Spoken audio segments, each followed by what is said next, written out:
Ang ating question for today is, ano ang mga palatandaan or patunay ng pag-ibig ng Diyos sa iyong buhay?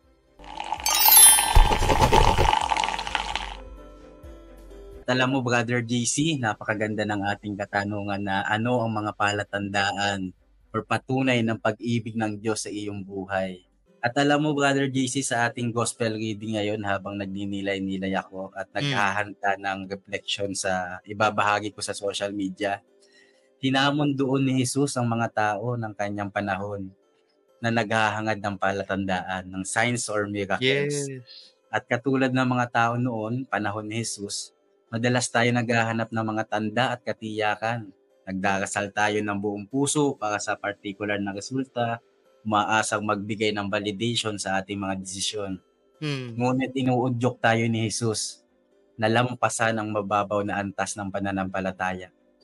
Jesus challenges us to go deeper, to have faith even when things aren't crystal clear. Amen. At para sa akin, katulad mo, Brother DC, isa sa mga tiyak na palatandaan ng pag-ibig ng Diyos ay ang simpleng regalo ng buhay mismo. Ang magising kada araw, ika Whew! mo nga, ang magkaroon ako at ang aking mga mahal sa buhay na magandang kalusugan, at Mm. ang makaranas ng mga oportunidad na dumadating sa ating buhay. Lahat ito ay patunay ng walang hanggang pagmamahal ng Panginoon.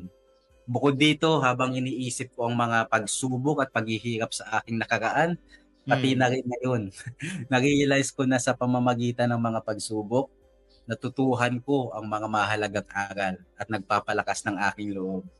Para bang itinakda talaga ng Diyos, hindi upang hadlangan ako o hadlangan tayo, kundi upang hubugin tayo bilang isang instrumento ng biyaya para sa iba. Kaya naman sa paglalakbay natin sa mga magbukas ng buhay, hayaan nating magbukas ang ating mga mata at puso sa maraming palatandaan ng presensya ng Diyos na nakapaligid sa atin. Mm. Sa halip na puro paghahanap ng katiyakan, sana'y magkaroon tayo ng pananampalataya na nagnanais na maunawaan at tularan si Jesucristo na nagpakita Amen. ng pagmamahal ng Diyos para sa Amen. sangkatauhan. Thank you, Brother Ayan. Mark. Whew! Wonderful said.